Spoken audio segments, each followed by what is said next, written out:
অধিষ্ঠাত্ৰী দেৱী সৰস্বতী পূজালৈ মাজত এটা দিন।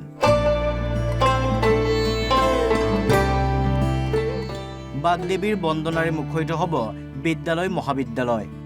শিক্ষাৰ ক্ষেত্ৰত সফলতাৰে আগবাঢ়ি যাবলৈ সৰস্বতী মাৰ ওচৰত এগছি বন্তি জ্বলাই আশীৰ্বাদ বিচাৰিব শিক্ষাৰ্থীসকলে। ইয়াৰ সমান্তৰালকৈ সৰস্বতী পূজা উপলক্ষে ব্যস্ততা বাঢ়িছে মৃৎশিল্পীসকলৰ।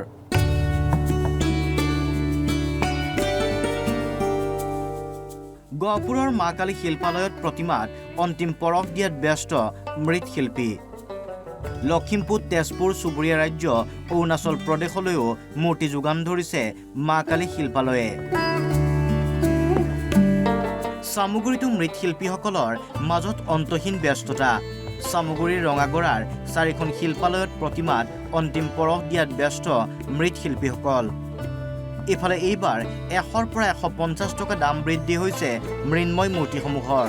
1000ৰ পৰা 5-6 টকা পৰ্যন্ত দাম নিৰ্ধাৰণ প্ৰতিটো মূৰ্তিত। এনে দামটো আপোনাৰ সাইজ বুজি দাম হয়। এনেতো আপোনাৰ 1000তকৈ ধৰি পেলাই 5000লৈকে আছে আৰু এতিয়ালৈকে আমি এইবাৰ বেছিকৈ বনাব পৰা নাই। 20-25খন মান হ'ব দেৱী।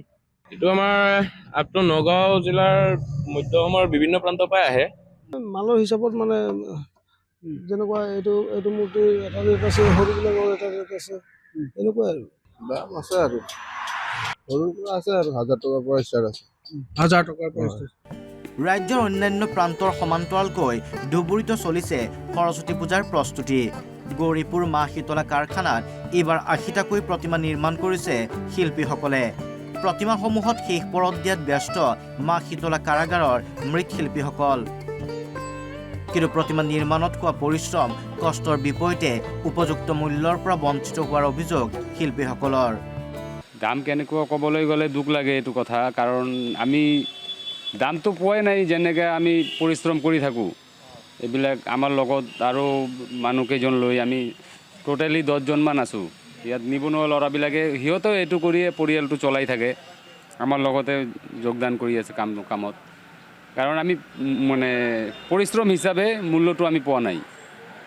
পৰিশ্ৰম বিৰাট হয় এইটোত, মানে প্ৰথমৰ পৰা লাষ্ট ফিনিচিং লৈ যিমান পৰিশ্ৰম হয় এনেকৈ মূল্য নাই। দিন এটাই আছে বাকী, এইকাৰণে আমি দিনে ৰাতি কৰি আছোঁ। এসপ্তাহৰ পৰাই চলি আছে এনেকৈ দিনে নিশাই কাম চলি আছে। কাম এতিয়াও আপোনাৰ 30% বাকী আছে। আনহাতে সৰস্বতী পূজা উপলক্ষে নগৰবেৰাতো ব্যস্ততা বাঢ়িছে মৃৎশিল্পীসকলৰ। বিগত 18 বছৰে প্ৰতিমা নিৰ্মাণ কৰিয়েই পৰিয়াল পোহপাল দি আহিছে এইগৰাকী মৃৎশিল্পীয়ে। ৰাজ্যৰ ভিন্ন প্ৰান্তলৈ মৃন্ময় মূৰ্তি যোগান ধৰে এইগৰাকী মৃৎশিল্পীয়ে। মূৰ্তিৰ দোকানটো দিছোঁ ইয়াত, কোনোবাৰ যদি দৰকাৰ হয় আহিব পাৰে। খালি সৰস্বতী মূৰ্তি বুলি নহয়, যিকোনো মূৰ্তি ইয়াতে, চিমেণ্টৰ মূৰ্তিও ইয়াতে পাব, তাৰমানে হয় চব বনাব পাৰি। এইদৰে সৰস্বতী পূজাৰ প্ৰাকখনত ৰাজ্যৰ ভিন্ন প্ৰান্তত শিক্ষাৰ্থীসকলৰ লগতে ব্যস্ত হৈ পৰিছে মৃৎশিল্পীসকলো। Bureau report, Assam live 24।